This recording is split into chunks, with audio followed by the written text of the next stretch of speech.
How to see your Facebook password without resetting.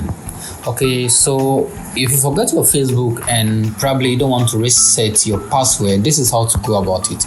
Open your browser, and then remember, this will only work if you previously saved your Facebook password.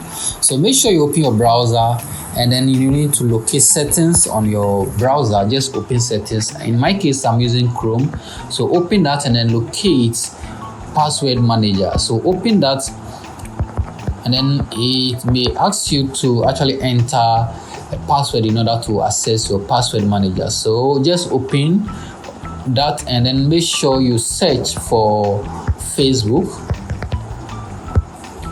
So when you open that, you're going to see all your Facebook saved accounts. So you can see your Facebook, you see the username, and then you see the password option. The password will not be visible to you, but there's an eye icon next to your password. If you want to see your password, then you can actually click on the eye icon, and then it's actually going to make your password visible to you. Like, subscribe for more tips and more tricks right here on this channel. Bye bye.